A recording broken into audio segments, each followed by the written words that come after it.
कृष्ण भावनेमध्ये पहिले पाऊल. आज आपला 7वा सेशन आहे.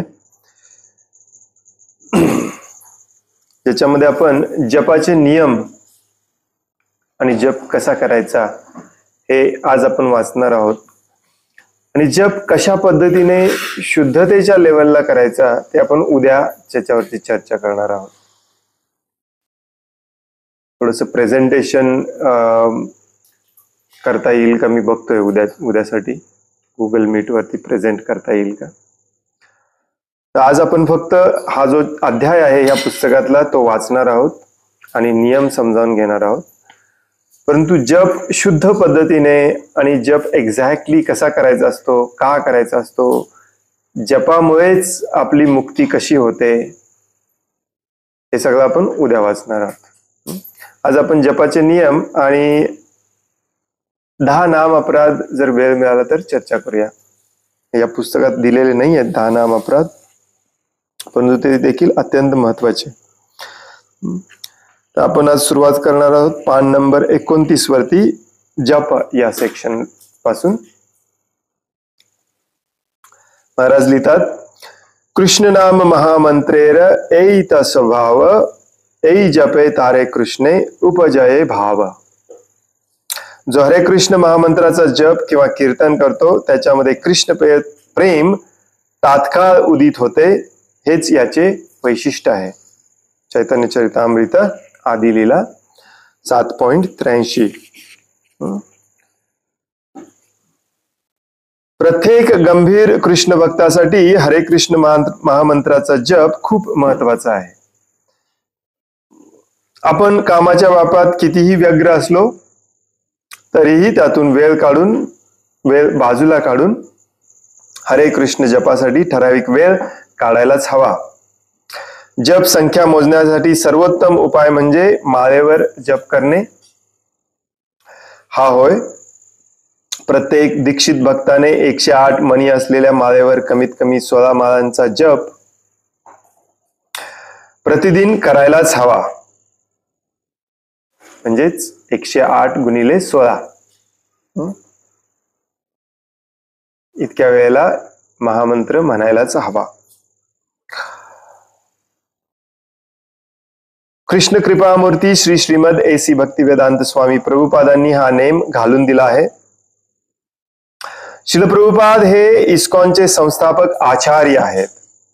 साक्षात श्रीकृष्णांद्वारे हरिनाम प्रचारासाठी त्यांना आध्यात्मिक शक्ती मिळाली होती, हे ध्यानात असावे. हे सांगण्याचा उद्देश काय आहे की आपले आचार्य जे सांगतात ते आपण एवढं लाईटली घेतलं नसलं पाहिजे. ते कितीही सिंपल उपदेश असला तो आदेश म्हणूनच घेतला पाहिजे. आपल्या जीवनामध्ये ज्या काही गोष्टींच्या तडजोडी ऍडजस्टमेंट आपल्याला कराव्या लागतील त्या केल्याच पाहिजेत, परंतु आचार्यांचे आदेश हे मानलेच पाहिजेत. तो जो एक प्रकारचा रेव्हरन्स, एक प्रकारचा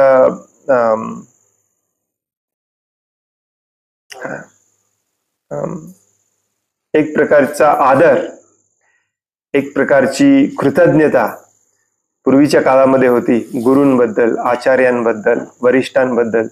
ती आजकाल समाजामध्ये राहिलेली नाही आणि याचाच परिणाम म्हणून आचार्यांचे उपदेश आपण खूप लाईटली घेतो. सांगितलंय प्रभुपादांनी, ठीक आहे, मला जमेल तेव्हा मी करेन. नाही. नवोदित भक्तांना प्रारंभी 16 माळांचा जप तोही प्रतिदिन करणे खूप कठीण होऊन जाते. तेव्हा कमी माळांचा नियम घेऊन आरंभ करावा. प्रतिदिन 8, 4 किंवा कमीत कमी 1 माळ, जशी आपली क्षमता आहे त्याप्रमाणे नियम घ्यावा. हळूहळू जसजशी सवय होत जाईल तसतसे माळांचे प्रमाण वाढवीत 16 माळांपर्यंत आणावे. आता इथे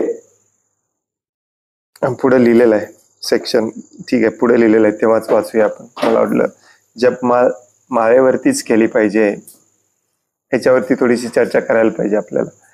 बऱ्याचदा आजकाल सिस्टीम असते काउंटर किटिक किटिक करायचे, हे डिस्ट्रक्शन आहे ऍक्च्युली. मुळात जप हा कधीच आपल्या इंद्रिय तृप्तीसाठी काहीतरी काम करायचाच नसतो. हा भगवंतांसाठी काम केला तर चालेल, परंतु आपल्या स्वतःचं ऑफिस मधलं काम, व्यवसाय बिझनेस मधलं काम हे करत कधी जप करायचं नसतं. बऱ्याचदा लोक याच्यावरती उपाय म्हणून एक छोटस मशीन मिळतं, क्लिकर किंवा काउंटर म्हणतात त्याला. एक माळा जप केला की क्लिक किटकिट केलं की एक त्याच्यामध्ये नंबर वाढतो आणि ते डिस्प्ले करतं किती किती जप केलेला. एवढं पण अति मॉडर्न व्हायचं नाही आपल्याला. आपल्या आचार्यांनी आपल्याला माळेवरती जप करायला सांगितलेलं आहे, त्याला काहीतरी कारण आहे. विशेष करून तुळशी माळेवरती, जी भगवंतांची अगदी जवळची भक्त आहे, तिच्या कृपेने तिच्या संघामध्ये जर आपण जप केला तर आपण चांगला जप करू शकतो. सुरुवातीला 16 माळा जप करायला जमणार नाहीत, काही हरकत नाही. कधी कधी लोक काय म्हणतात, पेटून उठतात आणि 16 माळा वगैरे करायला लागतात आणि मग ते जमत नाही, मग परत 8 वरती येतात किंवा 4 वरती येतात.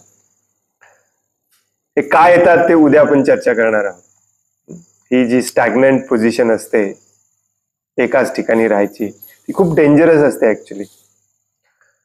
त्यामुळे अशा प्रकारचा किकबॅक मिळण्यापेक्षा, आपण बुलेटला किक मारल्यावरती किक परत येऊन आपल्याला लागते की नाही, तसं होण्यापेक्षा हळूहळू घेतलेलं बरं असतं. परंतु हळूहळूचा याचा अर्थ असा नाही की 4 वर्ष झाले अजून 2च माळा जप करते. सरळ साध्या शब्दात तुम्हाला सांगायचं झालं तर त्याचा काही उपयोग नाही. ऍक्च्युली एकाच स्टेजला राहण्याची ही जी आपली प्रवृत्ती असते ती खरं बघायला गेलं तर खूप डेंजरस असते. का डेंजरस असते उद्या आपण त्याच्यावरती चर्चा करणार आहोत.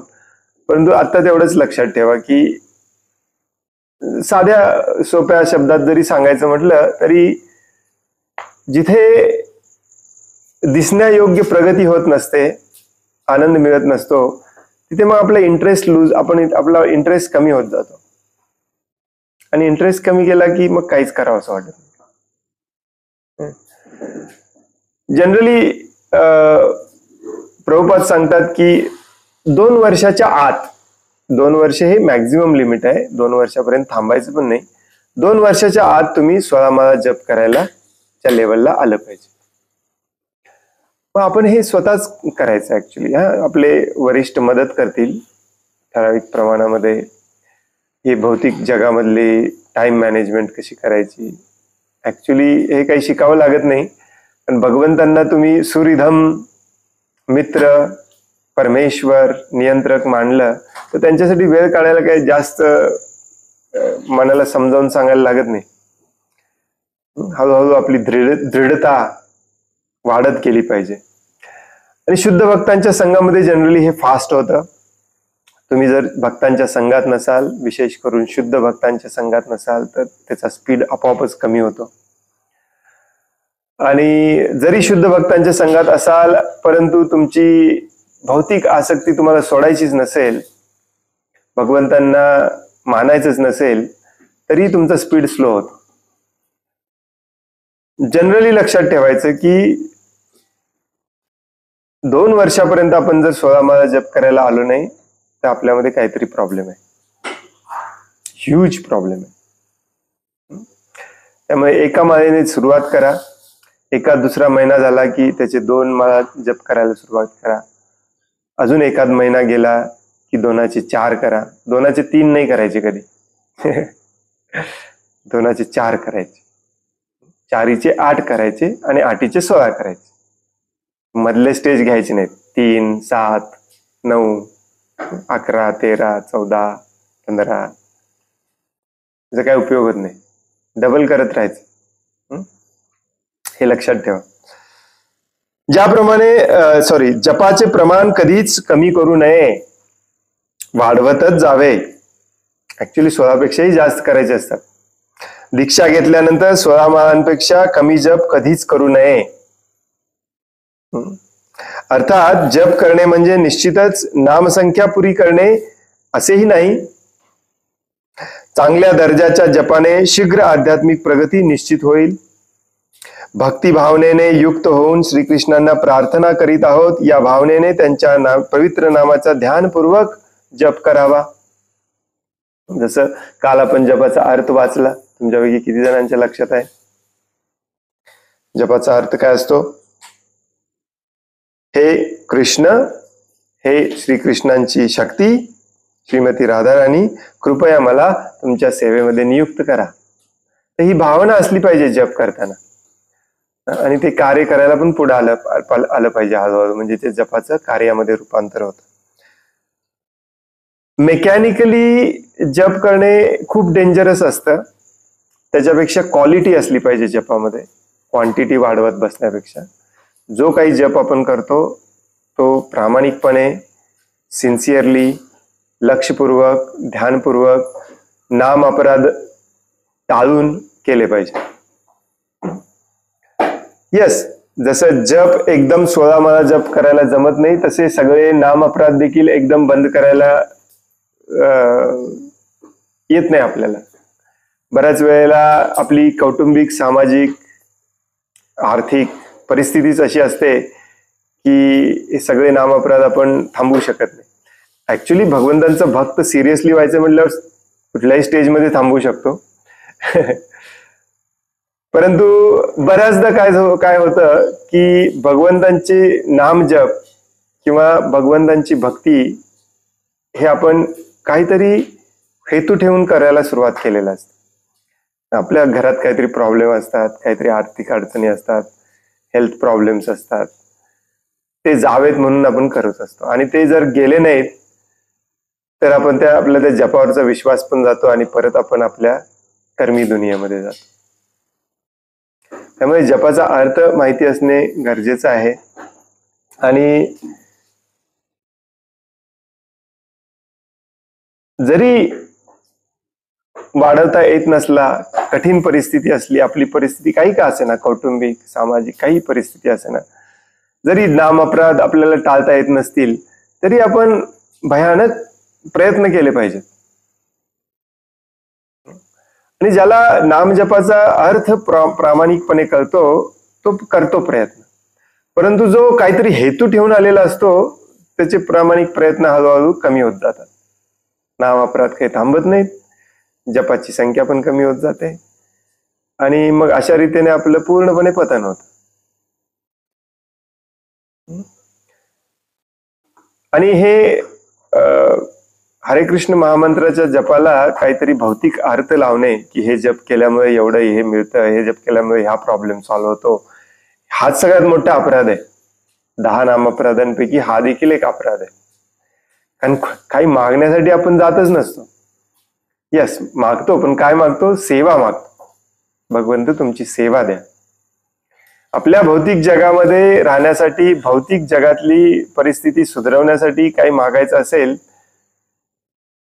तर तो नाम अपराध असतो. ऑफकोर्स, अर्थातच भगवंत म्हणतात भगवद्गीतेमध्ये की 4 प्रकारचे लोक माझ्याकडे येतात आणि काही हरकत नाही, येऊ देत. असं नाहीये की तुमच्या मनामध्ये काहीतरी हेतू आहे म्हणून तुम्हाला येऊ देत नाहीत भगवंत, येऊ देतात. परंतु भगवंत हे आपल्या प्रित्या समान असल्यामुळे ते जाणतात की मी जे काही मागायला आलोय ते माझ्यासाठी हानिकारक आहे.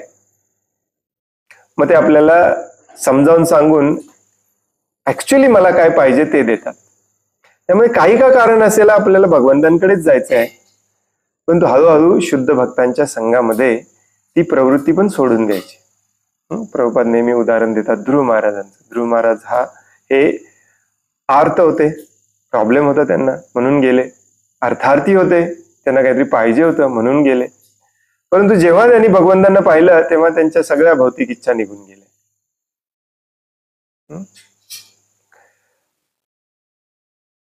तर हे खूप महत्वाचं आहे की नाम जपामधले जे 10 नामअपराध आहेत ते समजावून घेणे, रोज स्वतःला सांगणे, जरी तुम्ही करत नसला तरी सांगणे स्वतःला, आजचा दिवस हे करू नको, यातला कुठला नाम अपराध करू नको. त्यामुळे जपाची संख्या पण कमी करायची नाही आणि नाम अपराधांची संख्या पण वाढवायची नाही, ती ती कमी करत जायची. यालाच प्रोग्रेस म्हणतात. प्रोग्रेस झाला पाहिजे, प्रगती झाली पाहिजे, यालाच प्रगती म्हणतात.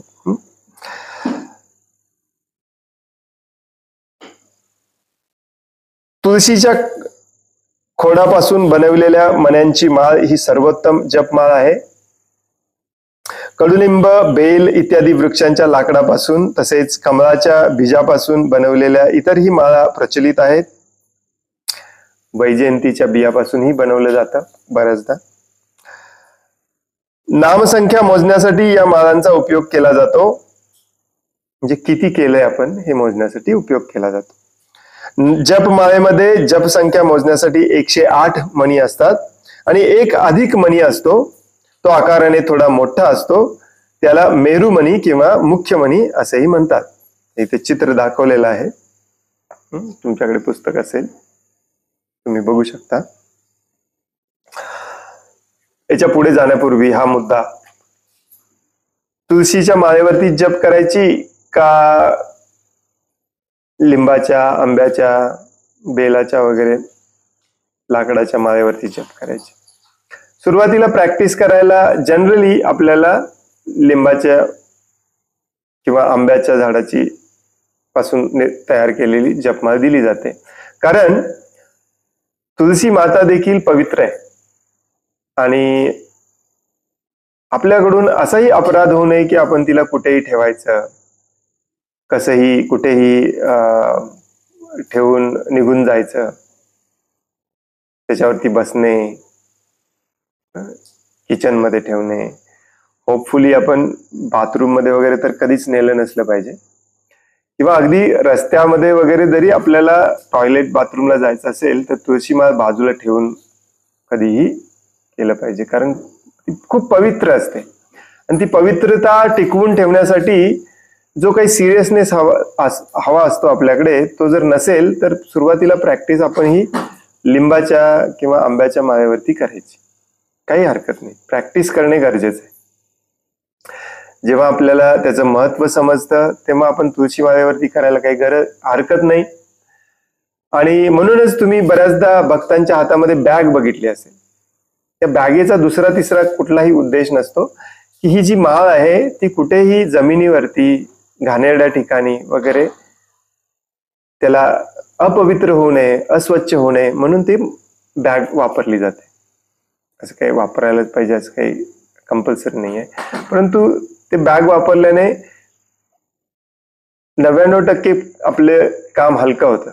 विचार करत बसायला लागत नाही, इथे ठेवायचं का तिथे ठेवायचं का, आणि अडकून ठेवायला सोपं जातं. त्यामुळे बॅग वापरली पाहिजे. आणि जेव्हा सिरियसनेस येतो तेव्हा तुळशीच्या माळेवरतीच जप केला पाहिजे. कारण तुळशी माता ही भगवंतांना अतिशय प्रिय असते आणि शुद्ध भक्त आहे. तिच्या सानिध्यात, तिच्या संघामध्ये आपण जर जप केला तर आपण चांगला जप करू शकतो. ही माळ कुणाकडून घेतली पाहिजे का, मंदिरातून विकत घेतली तर चालते का? येस. असं कुठेही काही लिहिलेलं नाही आहे की हे वरिष्ठ भक्ताच्या हातातूनच घेतली पाहिजे किंवा त्याला वरिष्ठ भक्तांचा टच झाला पाहिजे वगैरे वगैरे. जेव्हा आपण दीक्षा घेतो तेव्हा गुरु हे नवीन माळेवरती एक वेळा जप करून आपल्याला देतात. त्याचंही कारण आपण उद्या त्याच्यावरती चर्चा करूया. मुक्त असलेल्या अशा शुद्ध भक्तांच्या मुखातून त्या माळेवरती एकदा जप झाला की त्याच्यामध्ये थोडीफार शक्ती येते.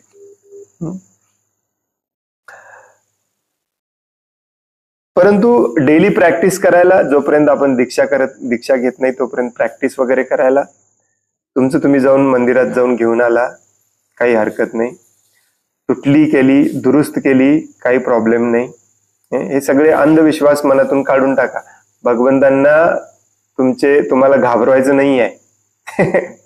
बऱ्याच जणांना वाटतं की माझ्या हातून पडली तर काय होईल, गाडीत पडली तर काय होईल, खाली पडली तर काय होईल, तुटल्यावरती अशुभ होतं का? काही काही काही काही होत नाही. तुटली तर नवीन आणायची का? काही गरज नाही. घरामध्येच तुम्ही दुरुस्त करू शकता किंवा काही भक्त याच्यामध्ये एक्सपर्ट असतात त्यांच्याकडून दुरुस्त करून घेऊ शकता, काही प्रॉब्लेम नाही. सगळे भगवंतांना तुमचे फक्त भाव बघायचे आहेत. अशा कशानेही अशुभ बिशुभ काही होत नसतं, लक्षात घ्या. तुम्ही स्वतः जाऊन घेऊन आला तरी चालतंय. तर 108 मण्या असतात आणि एक एक्स्ट्रा मणी असते जी सगळ्यात वरती बांधलेली असते. थोडीफार डिझाईन पण त्याला केलेलं असतं, किंवा थोडीशी मोठी मणी असते, त्याला दोऱ्याचा पुंजका पण वरती आलेला असतो, तुरा टाईप. तर त्याला मेरू मणी किंवा मुख्य मणी असं म्हणतात. उजव्या हातात जपमाळ घेऊन अंगठा व मधले बोट यामध्ये मणी धरावा. असं या बोटाचा वापर करायचा नाही, तर याच्यावरती धरायचं. आपल्याकडे आहे का कॅन यू टेक दॅट जपमाळ? आता बरेच जण तुम्हाला बरीच कारणं सांगतील, हे बोट अहंकाराचं बोट असतं वगैरे वगैरे वगैरे. या काही हरकत नाही तुम्हाला जर तसं वाटत असेल तर. पण असं काही प्रभुपाद पण देतात बऱ्याचदा हे स्पष्टीकरण. पण हे कन्व्हिनियंट असतं. ज्या बॅगेमध्ये हात घालून आपण जप करतो त्या बॅगेतून हा बोट बाहेर काढला जातो, ते बॅग धरायला सोपं जातं. आणि म्हणून मग दुसऱ्या बोटाचा उपयोग करायचा. या दुसऱ्या बोटावरती अशी माळ धरायची, अशी अडकवायची, आणि अंगठा ह्या ज्या मणीवरती आपण जप करणार आहोत त्या मणीवरती अंगठा असा धरायचा. आणि एकदा जप केला की तो असा पुढे सरकवायचा, आपल्या बाजूला सरकवायचा. हरे कृष्ण कृष्ण कृष्ण हरे हरे, हरे राम राम राम हरे हरे, एक वेळा सरकवायचं. अगदी सोपं आहे.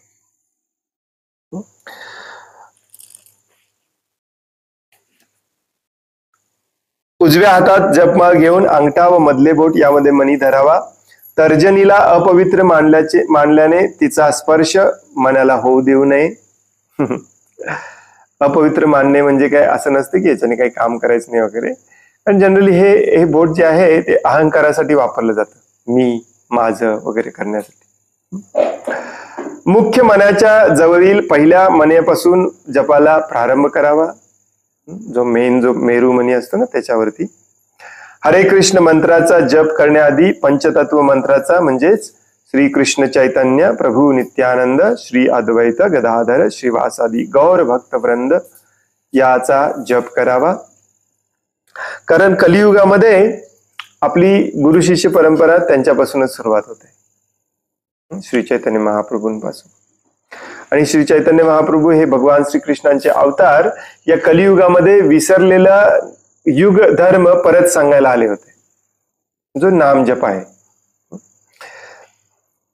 तर या पंचतत्व ज्याला आपण म्हणतो, चैतन्य महाप्रभू, नित्यानंद प्रभू, अद्वैताचार्य, गदाधर पंडित आणि श्रीवास पंडित, हे चैतन्य महाप्रभू आणि नित्यानंद प्रभू हे तर स्वतःच कृष्ण आणि बलराम आहेत, आणि बाकीचे त्यांच्या एकदम जवळचे पार्षद आहेत, ते विष्णू तत्वच असल्यासारखे आहेत.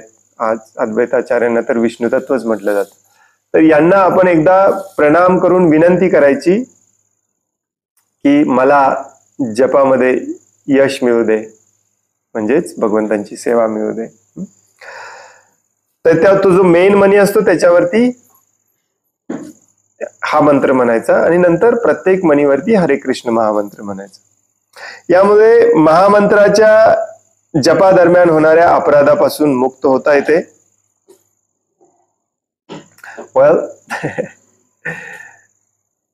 मुक्त होता येते याचा अर्थ आपोआप मुक्त होत नाही आपण, प्रेरणा मिळते.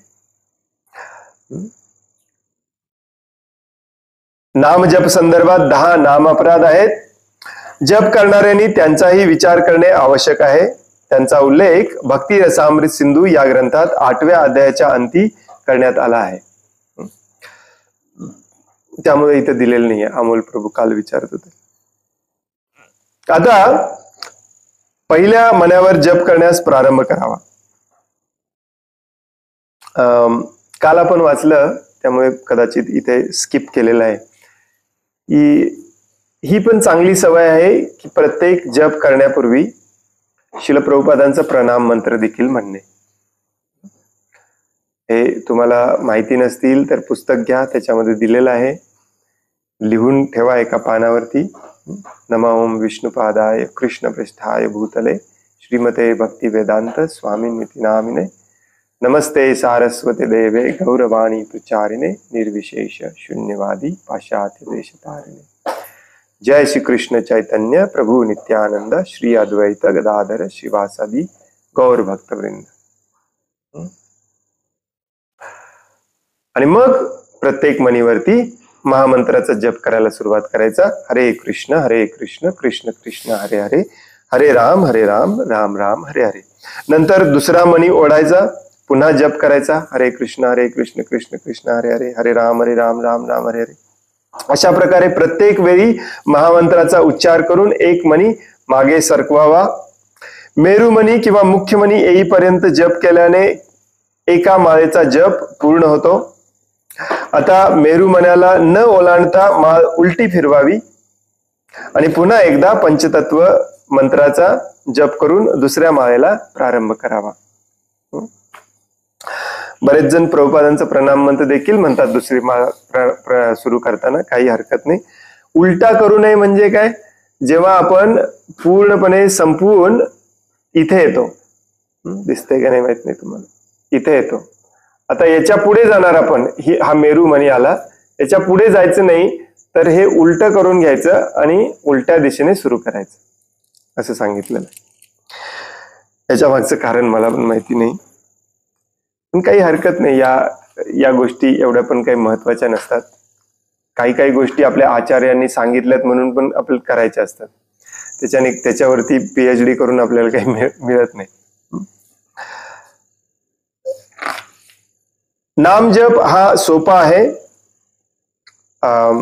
10 नामअपराध इथे सांगितले नाहीत महाराजांनी, परंतु आपण ते आजच्या या अध्यायाच्या शेवटी त्याच्यावरती चर्चा करूया। नाम जप हा सोपा आहे, पण चांगल्या परिणामांसाठी योग्यरित्या जप करावा। तुमच्या जवळचा भक्त ऐकू शकेल इतक्या मोठ्याने जप करावा। कधीही लक्षात ठेवा, तुम्ही कितीही वरिष्ठ असला, कितीही एक्सपर्ट असला, कितीही आत्मसाक्षात्कारी असला, तरी जप हा मोठ्यानेच करायचा। काही भक्त लोक येऊन सांगतात मनातल्या मनात करा, स्ट्रॉंग जप होतो वगैरे वगैरे, नाही।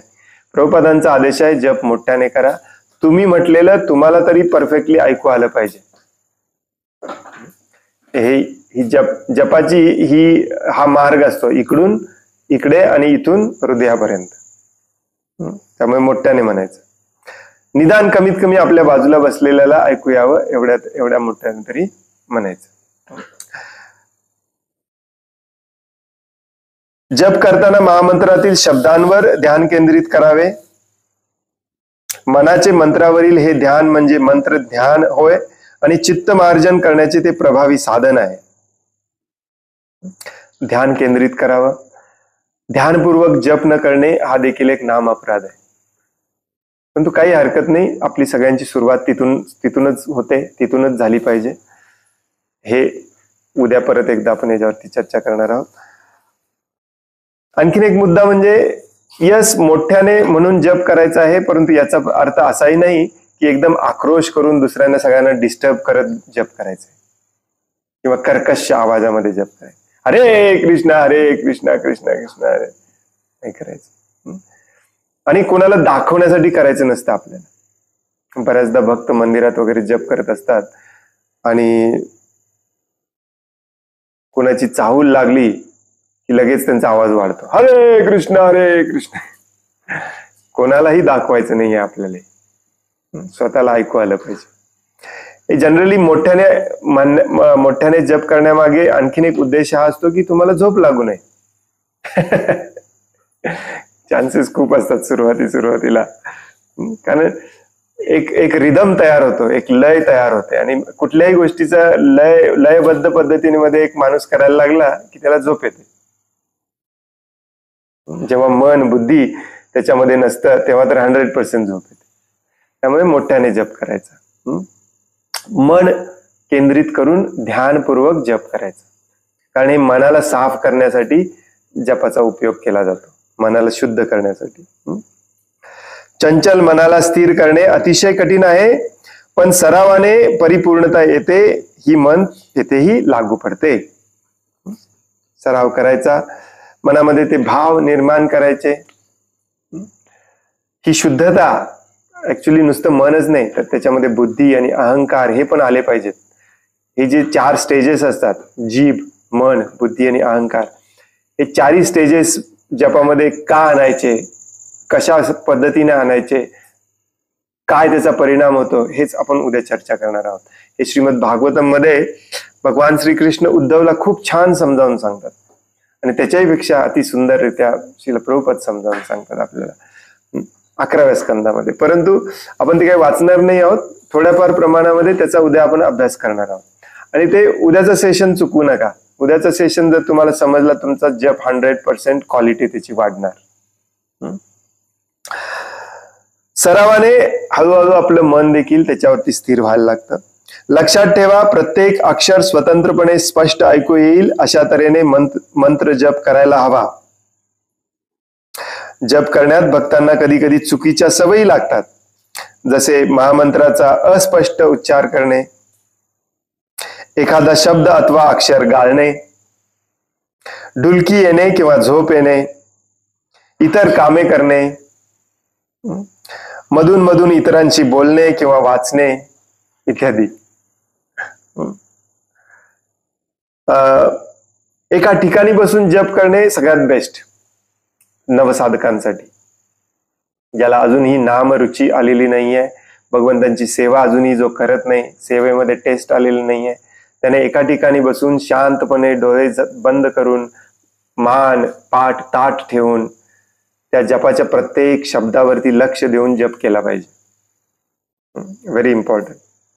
परंतु जेव्हा तुम्हाला हळूहळू भगवंतांच्या सेवेमध्ये रुची यायला लागते, म्हणजे जपाचा अर्थच तो आहे मला सेवा द्या, तुम्ही सेवा करायला लागता, तेव्हा सेवा करत करत जप करायला काही हरकत नाही. प्रभुपादांना एका शिष्याने विचारलं की आम्हाला सांगता इथे बसून शांतपणे जप करा आणि तुम्ही मात्र चालत चालत जप करता. तर प्रभुपादांनी त्यांना उत्तर दिलं, तू जेव्हा माझ्या स्टेजला येशील तेव्हा तू पण ते करू शकतोस.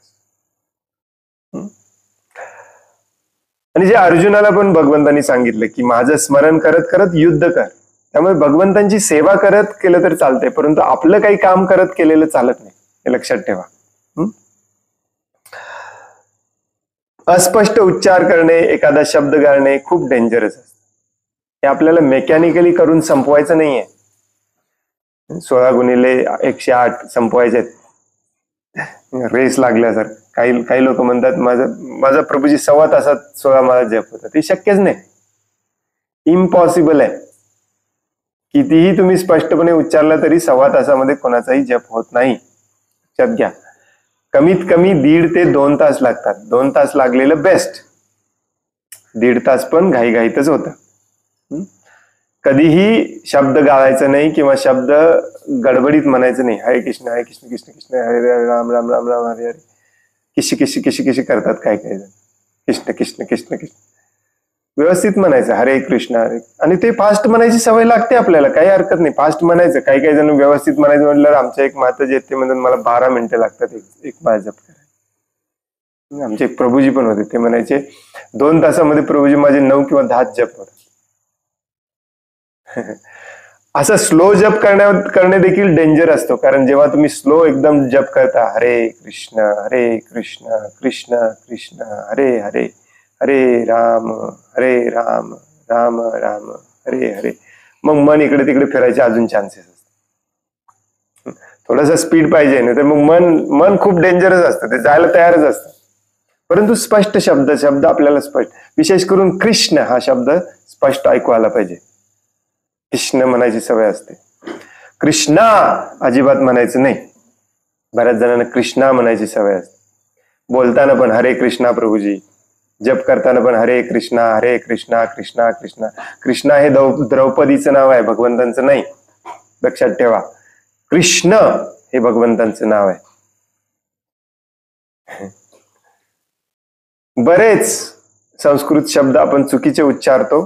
अर्जुना, कलियुगा, महाभारता, तिथे ए दिलेलं आहे माहिती आहे. जे इंग्लिश वाचतात ना त्यांना ही सवय लागते, परंतु त्याच्या मागचं कारण ते कधी अभ्यास करत नाहीत. याला संस्कृत डायक्रिटिक्स म्हणतात. इंटरनॅशनल स्टँडर्ड असतो, प्रत्येक शब्दाला ए जोडायचा असतो संस्कृतमध्ये. जिथे ए जोडलेलं नसतं त्याचं पाय मोडायचं असतं संस्कृतमध्ये. पाय मोडलेला बघितलाय की नाही? म चा त चा वगैरे, भगवद द चा पाय मोडलेला असतो. त्याचा काय अर्थ काय? तिथे ए नाही त्याला म्हणून. जेव्हा ए असतं तेव्हा त्याचा अर्थ असतो भगवद म्हणणे, भरत, भारता नाही. जिथे आ म्हणायचं आहे तिथे ए वरती लाईन दिलेली असते. तुमच्यापैकी काही जणांना इंग्लिश वाचायची सवय असेल तर हे लक्षात ठेवा. जिथे आ म्हणायची सवय जरूरत असते, जसं रामचं स्पेलिंग दिलेलं असतं RAMA, परंतु पहिल्या ए वरती लाईन असते, दुसऱ्या ए वरती लाईन नसते. दुसरा ए कसा म्हणायचा असतो? अ म्हणायचा असतो. तसंच कृष्णा नाही, कृष्ण. हे जे नियम आहेत ते शिल प्रभुपादांच्या सगळ्या पुस्तकाच्या शेवटच्या पानावरती दिलेले असतात. कुठलीही भगवद्गीता इंग्लिश काढा, भक्तिरसामृत सिंधू वगैरे इंग्लिश जे काही आहेत त्याच्या शेवटच्या पानावरती प्रभुपाद लिहितात की हे कसं उच्चार करायचा. आणि विशेष करून आपण सगळे होपफुली जे काही आहेत क्लासला 47 लोक, 50 लोक होपफुली सगळे इंडियन आहेत, अमेरिकन किंवा पाश्चात्य देशातलं दुसऱ्या देशातलं कुणी नाही. भारतात जन्माला येऊन कृष्णा म्हणणे ही लज्जास्पद गोष्ट आहे, लक्षात ठेवा. काही काही लोक काही डिवोटी लोक म्हणतात प्रभूजी नावात थोडीच काय आहे, भाव महत्वाचे. अरे सुरुवात इथून तरी करा. कृष्ण म्हणा सगळेजण मागोमाग, कृष्ण. कृष्णा म्हणायचं नाही, कृष्ण. प्रभूजींना माताजींना भेटल्यावर काय म्हणायचं? हरे कृष्ण. हा, कधी कधी सूर ओढायला त्याला अ करायला लागतं, ते आ सारखं वाटतं परंतु ते आ नाहीये. आणि जप करताना देखील लक्षात ठेवायचं. जप करताना तर खूप सोपं आहे. हरे कृष्ण कृष्ण कृष्ण हरे हरे, हरे राम राम राम हरे. काही लोक हरे रामा पण म्हणतात. आणि काही लोक खूपच अति बंगाली होतात. ठीक आहे, बंगालमधूनच आपला संप्रदाय आलेला आहे. बंगाली लोकांना देखील कृष्ण म्हणता येतं, राम म्हणता येतं, परंतु ते पण विनाकारण स्टाईल मध्ये ओ जोडतात. कृष्णो रामो काही नाहीये. प्रभुपाद ऍक्च्युली श्रीमद भागवतमच्या एका तात्पर्यामध्ये अगदी स्पष्टपणे लिहितात, कृष्णा हे नाव द्रौपदीचं आहे, कृष्ण हे नाव भगवंतांचं आहे. लक्षात ठेवा. गाडीवर लिहिताना, वहीवर लिहिताना, स्टिकर लावताना कधीही कृष्णा लिहायचं नाही, कृष्णच लिहायचं. भारतात जन्माला येऊन आपण ही चूक कशी काय करायला लागलो याचं मला आश्चर्य वाटतंय. कधी स्पष्ट उच्चारायचं, कधीही फास्ट म्हणायचं. कृष्ण मधला क्र फास्ट म्हणायची सवय असते लोकांना बऱ्याच, कारण ते थोडस तोंडाला जरा व्यायाम बसतो त्याच्याने. काय आपण करतो? शॉर्टकट मारतो त्याच्यामध्ये. हरे कृष्ण कृष्ण कृष्ण हरे हरे, हरे राम. कृष्ण नाही, कृष्ण. जीभ वरती जाऊन लागली पाहिजे. कृष्ण हरे कृष्ण कृष्ण कृष्ण हरे. लागू देत, 2 सेकंद एक्स्ट्रा लागू देत, काही हरकत नाही. काही जणांना इतकं फास्ट म्हणायची सवय असते, एक हरे गाळून टाकतात. तर एक हरे एक्स्ट्रा म्हणणार नाहीत बरं का, गाळणार मात्र. हरे राम राम राम हरे हरे, हरे कृष्ण. तिथं 4 हरे एकत्र येतात, 3 हरे कधी कधी एकत्र येतात. एक्स्ट्रा म्हणायची, कारण एक्स्ट्रा आपल्याला करायची सवय नाही, कमी करायची सवय आहे. त्यामुळे लक्ष ठेवायचं. थोडासा हाफ सेकंडचा किंवा क्वार्टर सेकंडचा पॉज घ्यायचा मध्ये. हरे हरे, हरे कृष्ण कृष्ण कृष्ण हरे हरे, हरे राम राम राम हरे हरे, हरे कृष्ण कृष्ण कृष्ण हरे हरे, हरे राम राम राम हरे हरे. तुमच्या घरी कोणी भक्त असेल तर एकत्र बसून म्हणा, एकमेकांचं सवयीने चांगलं होईल. आणि जनरली सुरुवातीला प्रभुपादांचा जपाचे तुम्हाला रेकॉर्डिंग मिळतील, युट्यूब वरती पण मिळेल. प्रभुपादांचे लावून ऐकत म्हणा, म्हणजे तुम्हाला स्पष्टपणे कुठे पॉज घ्यायचा, कुठल्या लयबद्ध पद्धतीने म्हणायचं ते आपोआप काय. आणि प्रभुपाद देखील कधीच कृष्णा म्हणत नाहीत, कृष्णच म्हणतात. ते वाटत असेल तुम्हाला कानाला ऐकायला, परंतु कृष्णा म्हणत नाहीत. मधून मधून इतरांशी बोलणे, इतर कामे करणे हे टाळलं पाहिजे पूर्णपणे. कधी कधी आपल्याला इतकी सवय झालेली असते की काही काम करताना बोलताना होतच. मी एक नियम पाळतो अशा गोष्टींमध्ये, जेव्हा काम मध्ये येतं किंवा कोणाशी तरी बोलणं मध्ये येतं, मनी पुढे सरकवायचंच नाही. भले तुम्ही म्हणत राहा हरे कृष्ण, कारण माझं लक्ष नाही, मनी पुढे सरकवायचं नाही. जेव्हा परत ते जातील माझं काम संपेल, जेव्हा शांतपणे परत मी जप करायला सुरुवात करेन तेव्हा मनी पुढे सरकायचं. म्हणजे जे जे मध्ये जे एक्स्ट्रा आपण म्हटलेले असतात ते एक्स्ट्रा होऊन जातात. इंटरेस्ट डिपॉझिट वरती तुमच्या एक्स्ट्रा इंटरेस्ट. हा नियम घालून घ्या म्हणजे सोपं जातं आपल्याला. परंतु जनरली हे टाळलंच पाहिजे. म्हणून पुढे सांगतात की सकाळी लवकर उठून करणे सगळ्यात बेस्ट असतं वगैरे. नेहमी आढळणारी आणखी एक चूक म्हणजे न कळत एका मनावर मंत्र जप पूर्ण होण्याआधीच दुसरा मनी मागे सारणे, चिटिंग करणे. काही काही लोक म्हणतात प्रभूजी माझं 4-4.5-5 मिनिटांमध्ये एक हे तेव्हाच होतं जेव्हा हरे कृष्ण कृष्ण कृष्ण हरे हरेला एकदा सरकवलं जातं आणि हरे राम राम राम हरे हरेला आणखीन एकदा सरकवलं जातं. तेव्हा मग आपला जप 3.5-4-5 मिनिटांमध्ये होतो. नाहीतर होत नाही. कितीही फास्ट म्हणा, नाहीतर होत नाही. त्यामुळे एक सवय लावून घ्यायची आपण. शेवटचं हरे राम राम राम हरे हरे जेव्हा येतं तेव्हाच मनी पुढे सरकवायचं किंवा पूर्ण झाल्यावरती सरकवायचं. एकदा सवय लागली, एक 4 दिवस प्रॅक्टिस केली, सवय लागली, मग त्याच्याकडे लक्ष द्यायला लागत नाही. एक प्रॅक्टिकल टिप, काम इतर कोणी मध्ये येऊन काहीतरी बोललं, कामं निघाली, त्याच्यावरती एक प्रॅक्टिकल टिप देतो तुम्हाला. ती म्हणजे जरी आपण त्याच्याशी बोललं नाही किंवा जरी ते काम आपण केलं नाही तरी आपलं मन विचलित होतं आणि लक्ष लागत नाही पुढच्या अर्धा तास. फॉर एक्झाम्पल, पोस्टमन येऊन गेला किंवा फ्लिपकार्टचा माणूस येऊन गेला किंवा अमेझॉनचा माणूस येऊन गेला, ते बॉक्सकडे लक्ष लागलेलं असतं नाही. कधी एकदा फोडतो, काल ऑर्डर केलेली गोष्ट काय आहे बॉक्समध्ये, आली का व्यवस्थित बघतो, असं मनामध्ये चालू असतं. किंवा कोणी व्यक्ती येऊन गेला किंवा एकदमच आपल्याला आठवतं अरे लाईट बिल काल भरायला विसरलो, मग पुढची एक माळा पूर्ण लाईट बिलच आठवत राहतं. अशा वेळी काय करायचं, एखादा वही पेन घ्यायचा किंवा आजकाल सगळ्यांच्याकडे स्मार्टफोन आहे, त्याच्यामध्ये रिमाइंडरची आठवण करून द्यायची पद्धती, हे फॅसिलिटी असते. नसेल स्मार्टफोन जनरली वापरू नका, वही पेन घ्यायचं, लिहून ठेवायचं, मगाशी माझ्या मनात विचार आलेला, बिल भरायचं. लिहून ठेवलं की मनाला थोडी तसल्ली मिळते की बाबा मी परत विसरणार नाही. आणि आपण जपामध्ये लक्ष द्यायचं आणि जप पूर्ण झाल्यानंतर काय काय लिहून ठेवलंय बघायचं आणि ती कामं करायची. सोपं आहे हो की नाही. याचा उपयोग करून घ्या स्मार्टफोनचा. तुमच्याकडे सिरी असेल किंवा गुगल असेल, त्याला सांगा तुम्हाला आठवण करून द्यायला, आठवण करून देतील तुम्हाला. काही बिल भरायचं असेल, काही करायचं असेल. परंतु डिस्टर्ब होत डिस्टर्ब, एका 2 सेकंदाचा डिस्टर्ब असतो, परंतु आपलं मन त्याच्यामध्ये अर्धा तास राहतं. त्यामध्ये कुठेतरी लिहून ठेवायचं, बाजूला ठेवायचं, जपामध्ये पुन्हा लागायचं. हे एकाच वेळी 2-2 सरकवणे वगैरे करायचं नाही. यामुळे 108 मनी बोटातून जातात, पण जप मात्र त्यापेक्षा कमी होतो.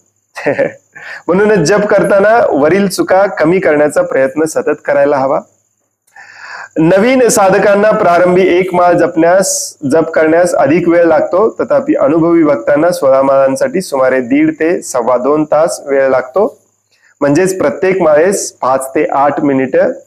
जलद गतीने जप करण्यापेक्षा चांगल्या दर्जाचा जप करणे महत्वाचे आहे. 5 ते 8 म्हटलंय बघा. 5 ते 8 मधलं मध्ये काय आहे, 6 ते 7 मिनिटं लागली पाहिजे. 15 मिनिटात 2 माळा जप झाल्या पाहिजे. मामला व्यवस्थित होतो. म्हणून पहिल्यापासून स्पष्ट उच्चारण आणि त्यांचे चांगल्या प्रकारे श्रवण या बाबींवर ध्यान केंद्रित करावे. स्पष्ट उच्चार आणि स्पष्ट श्रवण. जसजशी चांगली सवय आणि अनुभव वाढतो तसतसा जलद जप करणे शक्य होते. एखाद्या भक्ताचे नंबर 1 जपावर ध्यान नाही, नंबर 2 शब्द आणि अक्षरे वगळून अपूर्ण मंत्रोच्चारण करीत आहे, किंवा नंबर 3 अधिक मनी ओढत आहे आणि त्याची 1 माळ निर्धारित मिनिटाच्या आत पूर्ण होत असेल तर तो चुकीच्या पद्धतीने जप करतो आहे असे समजावे. आपण पण लक्षात घ्यायचं.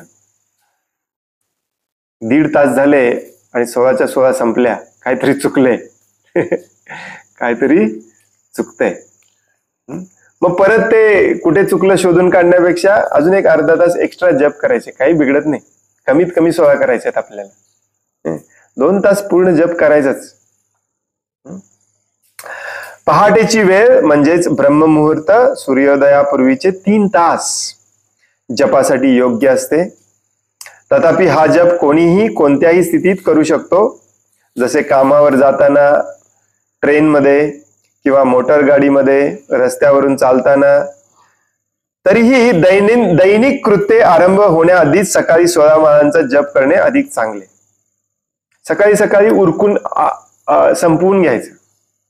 किंवा एक रूल आहे, दुपारी 12च्या आत संपून टाकायचं. दुपारी 12 नंतर ढकलायचं नाही. दुपारी 12 नंतर ढकललं की मग ते काही होत नाही आपल्या हात. त्यामुळे सकाळच्या आत संपून टाकायचं.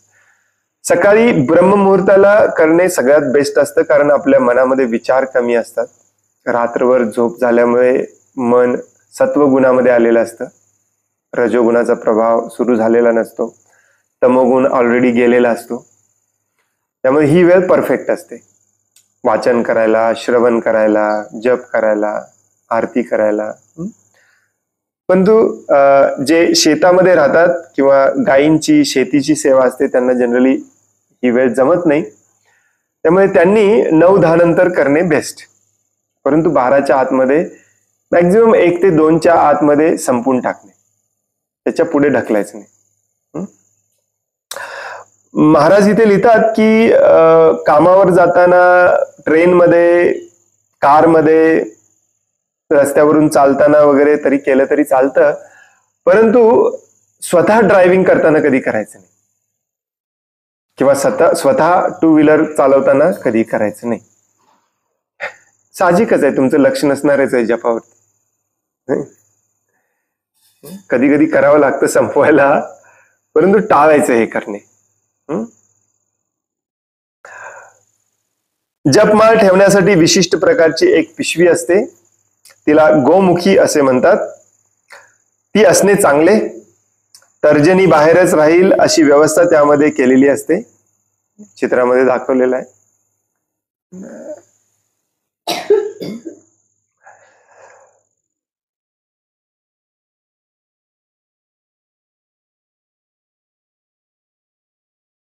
चित्र क्रमांक 2 मध्ये पहा. जपाची पिशवी किंवा गोमुखी भक्त आपल्या सोबत वागवितात, म्हणजे आपल्या सोबत नेहमी ठेवतात.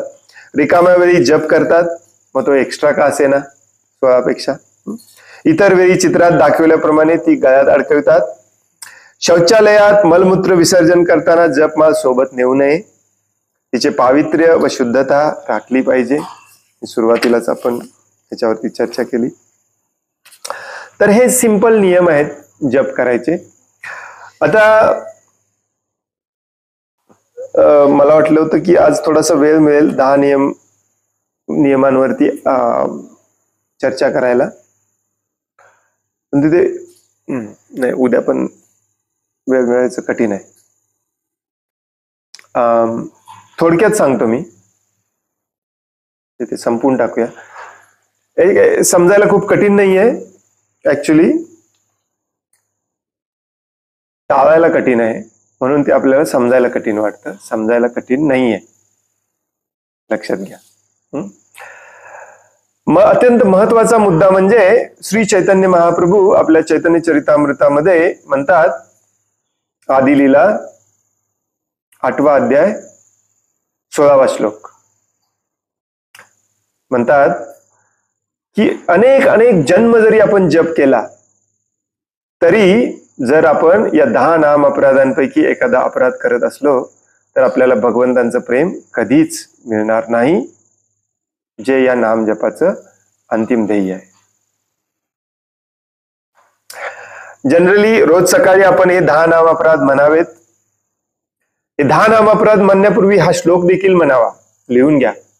चैतन्य चरितामृत आदि लीला 8वा अध्याय 16वा श्लोक. 2-3 दिवस वाचून म्हणा किंवा एखाद्या कागदावरती लिहून घ्या. सारखं सारखं उघडायला लागणार नाही तुम्हाला चैतन्य, किंवा चैतन्य चरितामृत तुमच्याकडे नसेल तर लिहून घ्या. बहुजन्म करे यदि श्रवण कीर्तन, तबुतन पाये कृष्ण पदे प्रेमधन. सिंपल आहे एकदम.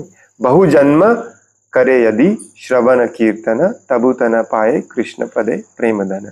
व्हॉट्सअप वरती पाहिजे तर मी पाठवतो तुम्हाला सगळ्यांना. याचा अर्थ आहे, हा श्लोक म्हणायचा, याचा अर्थ देखील म्हणायचा रोज सकाळी न चुकता. श्लोक पण म्हणायचा, अर्थ पण म्हणायचा. शिक्षाष्टकम झाल्यानंतर आपण जेव्हा जप करायला सुरुवात करणार असतो तेव्हा म्हणायचं. आता हे काही नियम या पुस्तकात दिलेले नाहीत, हे थोडेसे मी एक्स्ट्रा सांगणार आहे तुम्हाला, जे मला माझ्या गुरूंकडून मिळाले आणि ते वाटले मला खूपच महत्वाचे आहेत. हे आहे की नाही महत्वाचं? रोज सकाळी स्वतःला आठवण करून देणे की 10 नामअपराधापैकी एखादा तर तू करत असशील तर कित्येक जन्म जरी जप केलास तरी तुला कृष्ण प्रेम मिळणार नाही. चांगलं असतं आपल्याला स्वतःला सांगणे. चैतन्य महाप्रभू सांगतात हे म्हणायचं, बहुजन्म करे यदि श्रवण कीर्तन, तबुतन पाय कृष्ण पदे प्रेमधन.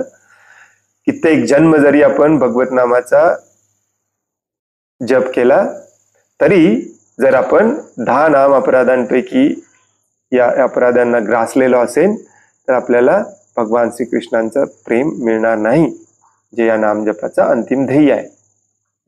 प्रभुपादांनी असाच अर्थ, एक्झॅक्टली असाच अर्थ दिलेला आहे प्रभुपादांनी त्या श्लोकाचा. आणि मग त्यानंतर 10 नाम अपराध रोज सकाळी म्हणायचे. तुम्ही संस्कृत मध्ये नाही म्हटलं तरी चालतंय, आम्हाला सवय पडली संस्कृत म्हणायची. बऱ्याच मंदिरांमध्ये संस्कृत मध्ये म्हणत नाही, डायरेक्टली नाम अपराध म्हणतात. परंतु मी ज्या संघामध्ये वाढलो तिथे संस्कृत मध्ये म्हणायची सवय होती, त्यामुळे आम्ही पहिल्यांदा संस्कृत मध्ये म्हणतो, मग त्यानंतर त्याचा मराठी किंवा इंग्लिश अर्थ देखील म्हणतो. पहिला नाम अपराध कोणता असतो? भगवत नामाचा प्रचार करण्यासाठी आपलं आयुष्य समर्पण केलेल्या भक्तांची निंदा करणे. ही खूप वाईट गोष्ट असते. आता याचा चुकीचा अर्थ पण काढला जातो की कुणाचीच निंदा करायची नाही किंवा कुणालाच काय म्हणतात त्याला, क्रिटिसाइज करायचं नाही. क्रिटिसाइजला मराठीत काय म्हणतात? दोष काढणे. दोष काढणे हे खूप वाईट असतं, आपण कधीही केलं नसलं पाहिजे. पण प्रभुपाद सांगतात की चोराला चोर म्हणणे हे त्याच्यातलं दोष काढणे नसतं.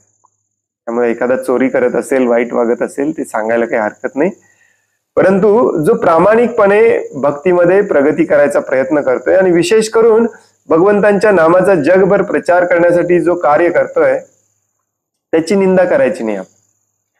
तो आता तुमच्या मनात असं येईल की त्याची निंदा प्रभूजी कोण करणार आहे? चोराला चोर म्हणू आम्ही, परंतु तो चोर नाहीच आहे, त्याला काय विनाकारण चोर थोडीच म्हणणार आहे आम्ही, म्हणतो आपण. आणि त्याचं मेन कारण असतं द्वेष, मत्सर. कोणी आपल्या पुढे गेलेलं आपल्याला कधी आवडत नाही. कोणाला आपल्यापेक्षा जास्त प्रसिद्धी, फेम मिळालेलं आपल्याला आवडत नाही. मग काहीतरी चुकीचं म्हणणे, म्हणून हे पाप असतं. मग असं पाप आपण करत असलो आणि जप करत असलो तर कधीच आपल्याला जपाचा फायदा मिळणार नाही. नंबर 1. नंबर 2, भगवान शिवजी, भगवान ब्रह्माजी यासारख्या देवतांच्या नावांना भगवान विष्णूंच्या नावांच्या समान समजणे किंवा त्यांच्यापेक्षा वेगळंही समजणे, दोन्ही अपराध असतात. समान समजायचं नाही. हे भगवद्गीतेमध्ये भगवंत प्रत्येक अध्यायामध्ये सांगतात की देवी देवता हे पूजनीय नाही आहेत. माझी पूजा, माझी आराधना तुम्ही केली पाहिजे, देवी देवतांची नाही. हिंदू समाजामध्ये विशेष करून कुठल्याही देवी देवतांना कुठेही श्रेष्ठ मानलं जातं नाही. भगवंतांच्या इतका समान किंवा भगवंतांपेक्षा श्रेष्ठ कोणी होऊ शकत नाही. हे भगवद्गीतेमध्ये 7व्या अध्यायात भगवंत सांगतात, हो की नाही? मत्त परतरम न अन्यत किंचित अस्ति धनंजय. आणि त्याचबरोबर या देवी देवतांचा, विशेष करून ब्रह्माजी, शिवजी, इंद्र, चंद्र, सूर्यदेव अशा प्रमुख देवी देवतांचा कधीही अनादर करायचा नाही, कधीही अपमान करायचा नाही, कधीही त्यांना आपल्यापेक्षा खालचे समजायचं नाही. हे देखील खूप चुकीचं आहे. काही लोक हे एवढंच एक लक्षात ठेवतात, देवी देवतांची पूजा करायची नाही, आम्हाला सांगितलंय. याचा अर्थ असा नाही की त्यांचा अनादर करायचा, ते अत्यंत आदरणीय आहेत, ऍक्च्युली ते भक्त आहेत म्हणून त्यांना ती पोझिशन मिळाली आहे. तुमची आपली लायकी नाहीये इंद्र व्हायची, चंद्र व्हायची, ते भक्त आहेत म्हणून त्यांना ती पोझिशन दिलेली आहे. हे इंद्र, चंद्र, सूर्य, ब्रह्माजी हे पोझिशन आहेत. शिवजींना तर आपण सर्वश्रेष्ठ मानतो, वैष्णवानाम यथा शंभू, त्यामुळे अनादर करायचा प्रश्नच नाही. भगवंतांसमान पण समजलं नसलं पाहिजे आणि अजिबात चुकून तीळ मात्रही अनादर केला नसला पाहिजे. नसेल तर तुमच्या जपाचा तुम्हाला काही उपयोग होणार नाही. नंबर 3, गुरुच्या आदेशांची उपेक्षा करणे, अवज्ञा करणे किंवा गुरुचे आदेश न पाळणे. To disobey the orders of spiritual master. ज्याला एखाद्याला तुम्ही गुरु मानलेला आहे त्यांचे आदेश जर तुम्ही पाळत नसाल तर तुमच्या जपाला काही अर्थच नाही, विसरूनच जावा तुम्ही. आणि जसं काल आपण वाचलं, तुमचे कोणीही गुरु असोत, तुमचे दीक्षा गुरु असो, शिक्षा गुरु असो, आणि एकापेक्षा 10 शिक्षा गुरु पण असतात, काही हरकत नाही याच्यामध्ये, याला पण शास्त्रात मान्यता दिलेली आहे. जिथून जिथून आपल्याला ज्ञान मिळतं ते सगळे गुरु असतात. काही का असे ना, आपल्या सगळ्यांचे शिल प्रभुपाद गुरु आहेत की नाही, काल वाचला आपण. त्यामुळे प्रभुपादांनी आपल्या पुस्तकात जे लिहिलेलं आहे ते तर केलंच पाहिजे, नसेल तर तो खूप मोठा अपराध आहे. गुरु अवज्ञा, आचार्य अवज्ञा आहे. मग असे प्रभुपादांनी दिलेलं जर आपण करत नसलो, नुसतं मग जप अगदी स्टाईल मध्ये करत असलो, काही उपयोग नाही. हा, आता मी हे प्रत्येक वेळी काही उपयोग नाही म्हणणार, याचा अर्थ असं नाही की उद्यापासून बंद करायचं जप, जोपर्यंत मी या अपराध रहित लेवलला येत नाही तोपर्यंत करणार नाही, असं नाही. जप करत राहायचं आणि हे अपराध हळूहळू बंद करायचा प्रयत्न करायचा. जप बंद करून पहिल्यांदा अपराध बंद करतो मग जप करतो, नाही होत. नंबर 4, वैदिक शास्त्र आणि त्यावर आधारित शास्त्रांचा अपमान करणे किंवा त्यांना साधारण समजणे. वेद, विशेष करून श्रीमद भागवतम, भगवद्गीता यांना साधारण समजणे, यांची उपेक्षा करणे. म्हणजेच काय, याच्यामध्ये जे दिलेलं आहे ते ऐकायचं नाही किंवा मान्य करायचं नाही किंवा त्याप्रमाणे वागायचं नाही, हे सगळं त्याच्यामध्ये आलं. तुम्ही म्हणाल मी रोज सकाळी उठून भगवद्गीतेची पूजा करतो, परंतु वाचत नाही. नित्यम भागवत सेवया, रोज वाचलं पाहिजे. त्याची उपेक्षा कधी करायची नाही. ठीक आहे, वाचत नसाल, पूजा पण करत नसाल, परंतु उपेक्षा जर करत असाल, how it says in English, मराठीत कसं म्हणतात माहिती, to blaspheme the Vedic scriptures, मराठीमध्ये कसं म्हणतात, निंदा करणे. हे भगवद्गीतेत काय चुकीचं दिलेलं आहे असं म्हणणाऱ्याची कधी प्रगती होत नाही. भागवतम हे कलियुगा, आणि काही जण म्हणतात प्रभूजी दिलंय सगळं बरोबर आहे, परंतु कलियुगात थोडंच लागू होत आहे, आपल्याला आता ऍडजस्ट करायला पाहिजे. पूर्णपणे चुकीचं आहे, खूप मोठा नाम अपराध आहे. Number 5, what's the next one? नाही, ते 7वा नंबर आहे. नंबर 5, हरे कृष्ण महामंत्राच्या जपाला काल्पनिक समजणे.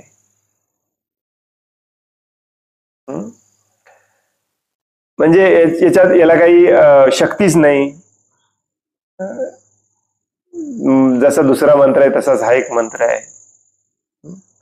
काल्पनिक समजणे म्हणजेच काय, त्याच्यावरती एवढा विश्वास नसणे की याच्यामुळे माझं आयुष्य बदलेल, हा विश्वास नसणे. विश्वासच नसेल तर मग जप केल्यावरती त्याचा फायदा काय होणार आहे.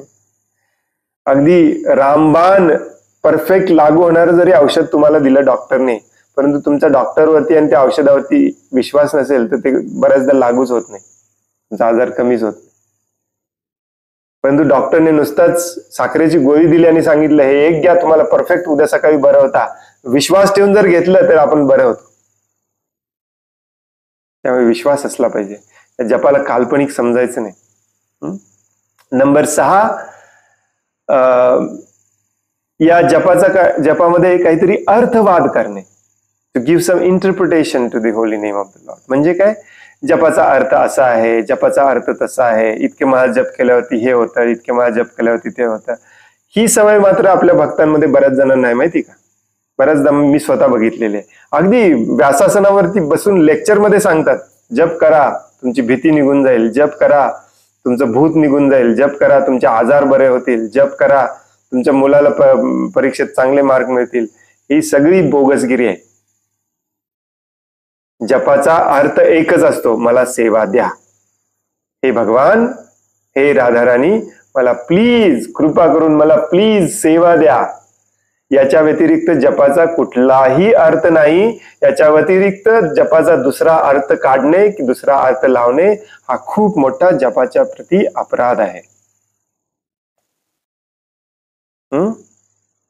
नंबर 7, सगळ्यात महत्वाचा आणि डेंजरस अपराध जो आपल्यापैकी जवळजवळ सगळे करतात. नंबर 10 सगळे करतात ऍक्च्युली. नंबर 10 सगळे करतात, परंतु नंबर 7 मात्र 7 पण 90-99% लोक करतात. नंबर 7 काय आहे? हरे कृष्ण महामंत्राच्या बळावर पाप कर्म करणे किंवा हरे कृष्ण महामंत्र करत असताना पाप कर्म चालू ठेवणे. एकाच वेळी भगवंतांची भक्ती आणि त्याच वेळी पाप कर्म हे कधीच करू शकत नाही आपण. आणि त्यात असा विचार करणे की मी जप करतोय त्यामुळे केलं तर चालतंय, हे तर अजूनच बेकार. किंवा काही काही लोकांची अशी कल्पना असते की आज मी खोटं बोललो 2 वेळेला 4 मला जप एक्स्ट्रा करतो. जो जपाच्या बळावरती अजून पाप कर्म करतो त्याला तर भगवंत कठोर शिक्षा देतात, कठोर शिक्षा देतात, त्याची सुटका नाही अजिबात. पाप कर्म थांबवणे म्हणजेच भक्ती. हे डोक्यात फिट करून ठेवा तुम्ही, सगळ्या प्रकारचं. परंतु नाही, त्यात किंतु नाही, काही नाही. त्यामुळे हा अपराध खूप डेंजरस आहे. प्रभुपाद आपल्या लेक्चर्समध्ये हजारो ठिकाणी हा अपराध सांगतात. हा अपराध टाळला पाहिजे. 10च्या 10 सगळे टाळले पाहिजेत. 10तला 1 जरी तुम्ही करत असला तरी डेंजरस आहे, परंतु हा सगळ्यात डेंजरस आहे. नाम जपाच्या बळावरती पाप कृत्य करणे. नंबर 8, हरे कृष्ण महामंत्राच्या जपाला वेदांमध्ये वर्णित एखाद्या कर्मकांडा समान समजणे. म्हणजे काय की एवढे जप केले किंवा जप करतोय म्हणून त्याच्या बदल्यात मला काहीतरी मिळेल. वेदांमध्ये हे कर्मकांड असेच सांगितलेले असतात. हा जप करा, हा मंत्र म्हणा, हे मिळेल, हा यज्ञ करा, हे मिळेल. यालाच कर्मकांड म्हणतात, सकाम कर्म. हा यज्ञ करा म्हणजे स्वर्गात जन्म मिळेल, हा यज्ञ करा म्हणजे पितरांच्या ठिकाणी तुम्हाला जायला मिळेल, हा मंत्र म्हणा म्हणजे 8 दिवसांनी तुम्हाला धनलाभ होईल. हे सगळं बरोबर आहे, वेदांमध्ये दिलेलं आहे. परंतु हरे कृष्ण महामंत्राचा तसा अर्थ अजिबात काढायचा नाही.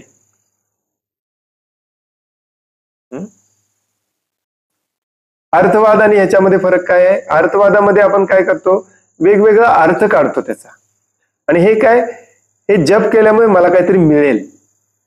काहीही मिळणार नाही भौतिक. परंतु जे मिळणार आहे ते या भौतिक जगात त्याची तुलना नाही, इतकं श्रेष्ठ आणि आनंदमय आहे.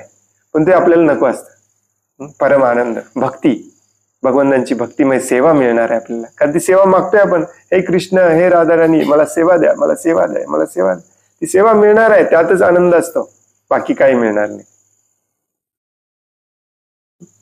जर तो मिळावं काहीतरी म्हणून आपण करत असलो तर तो नाम अपराध आहे. बऱ्याचदा मग काही माताजी मला प्रश्न विचारतात की आपल्या मुलाच्या संरक्षणासाठी कधी कधी विचार मनात येतो, केलं तर चालेल का? नाही, नाही चालणार. सुनीतीचं उदाहरण घ्या. सुनीतीने आपल्या मुलाला, 5 वर्षाच्या मुलाला जंगलात एकटं पाठवलं भगवंतांचं ध्यान करायला. ती घाबरली नाही. भगवंत संरक्षण करू शकतात याच्यावरती आपला विश्वास असला पाहिजे. काही मागितलं नसलं पाहिजे, फक्त सेवा मागितली पाहिजे.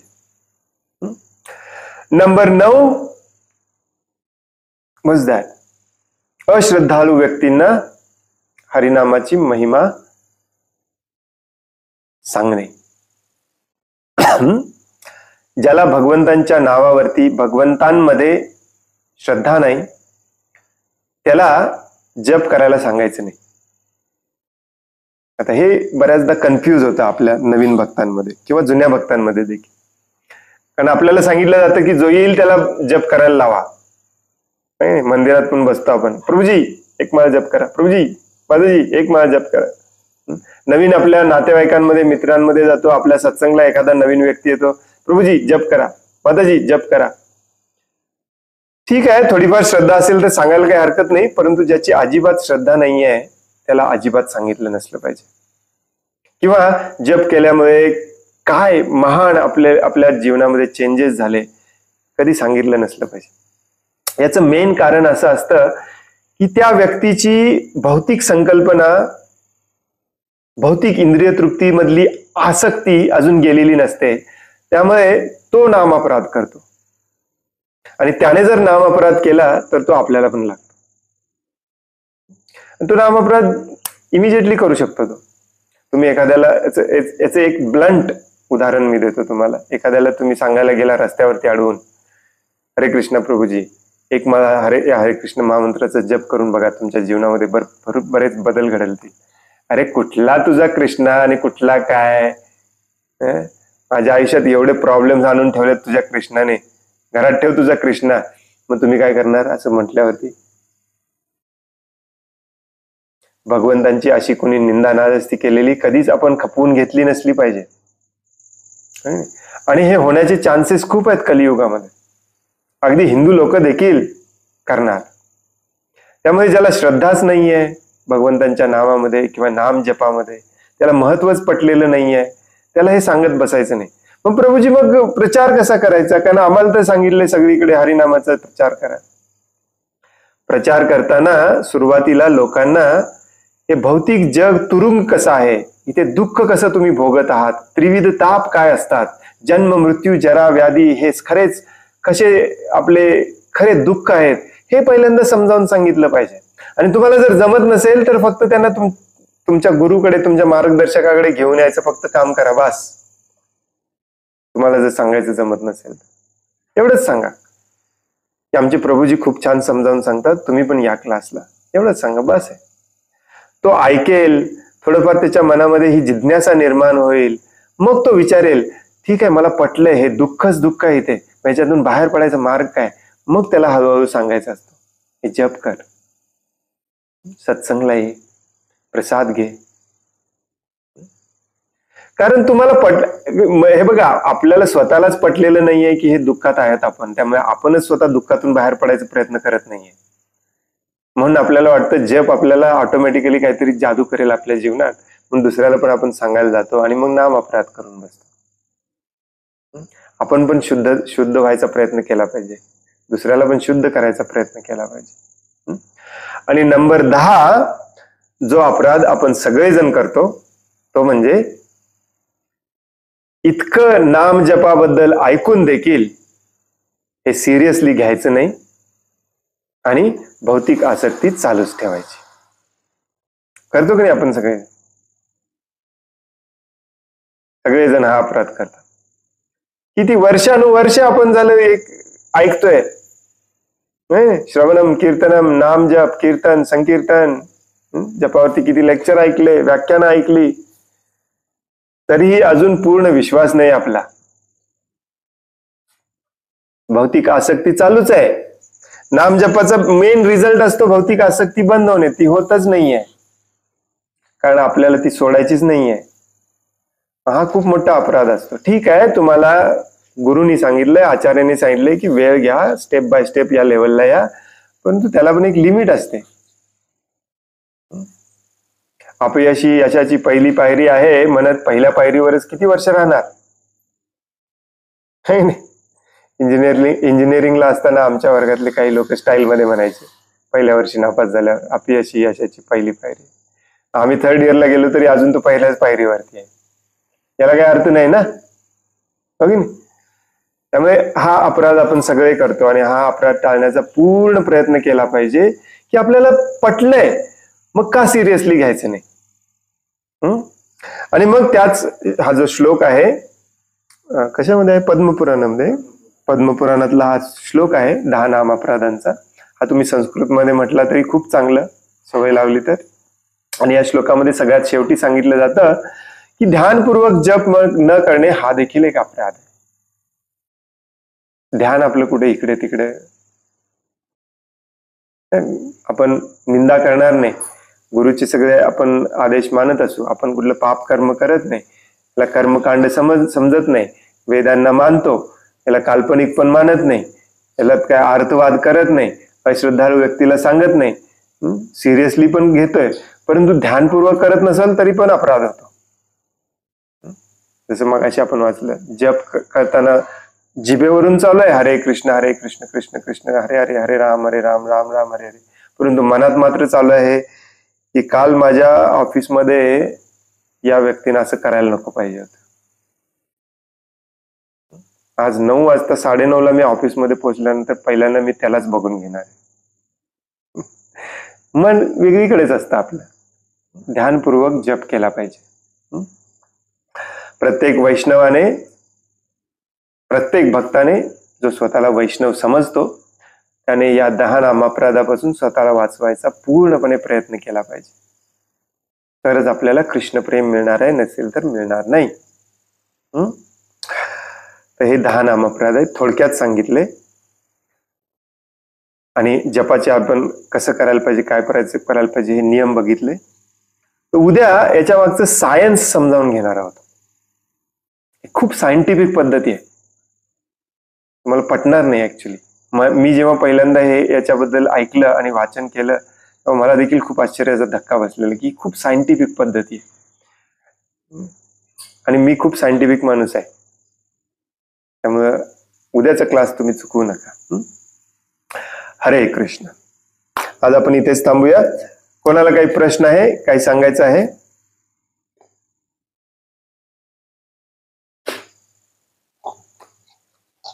हरे कृष्ण प्रभुजी, दंडवत प्रणाम. हरे कृष्ण. प्रभुजी, कृष्ण आणि कृष्ण कृष्ण म्हणलं तर चालत नाही का? चालतं. ऍक्च्युली कसं आहे, मराठीमध्ये ते व्यंजन नाही आहेत, परंतु संस्कृतमध्ये ती व्यंजन आहेत. त्या व्यंजनाला री म्हटलं जातं, री. आपल्या मराठीमध्ये व्यंजन फक्त अ आ इ ई उ उ ए ऐ ओ औ अम आह एवढेच आहेत, परंतु संस्कृतमध्ये अजून 3-4 व्यंजन आहेत, ली, री. मला पण एक्झॅक्टली माहिती नाही, परंतु तो कृष्ण मध्ये जो री आहे तो व्यंजन आहे, ऍक्च्युली ते र नाही आहे. बऱ्याच जणांना वाटतं ते र आहे, दॅट्स नॉट र. ते र नाही आहे, ते व्यंजन आहे, री नावाचं व्यंजन आहे. त्यामुळे ऍक्च्युली म्हणायची पद्धत असते कृष्ण, परंतु मराठीमध्ये बरेच जण कृष्ण म्हणतात, काही हरकत नाही. ठीक आहे प्रभुजी. हरे हरे कृष्ण, दंडवत प्रणाम.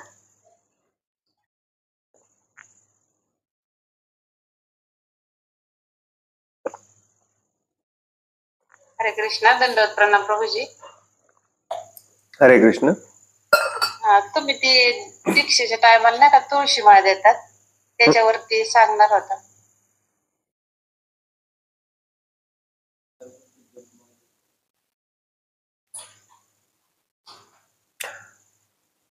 थोडक्यात सांगितलं मी. दीक्षेच्या वेळेला आपले जे गुरु असतात ते त्या जपमाळेवरती एक वेळा जप करून मग आपल्याला देतात, परंतु असं काही नसतं की दीक्षा झाल्यावरच तुळशीच्या माळेवरती जप करायला पाहिजे. आताही करू शकतो आपण, सगळ्या मंदिरामध्ये आपल्याला मिळतं. वृंदावनला गेला तर रस्त्यावरती पण मिळतं. तुळशीची माळ तुम्ही देखील घरी करू शकता.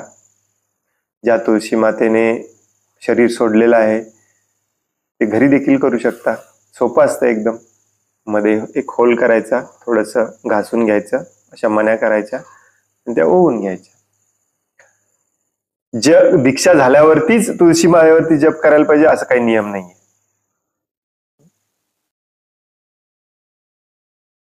फक्त आपल्याला तुळशी मातेचं पावित्र्य सिरियसली घेतलं पाहिजे, बस तेवढी एकच अपेक्षा आहे, रिक्वायरमेंट.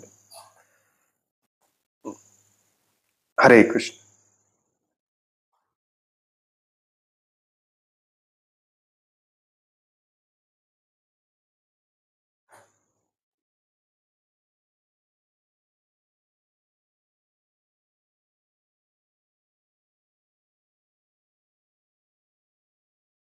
हरे कृष्ण. आणखीन कोणाला काही प्रश्न आहे, काही सांगायचं आहे?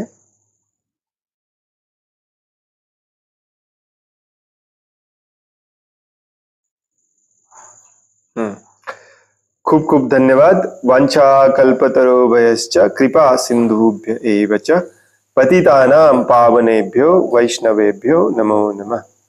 अनंत कोटि वैष्णव वृंद की जय. वैष्णव ठाकुर शिल प्रभुपाद की जय. हरे कृष्ण.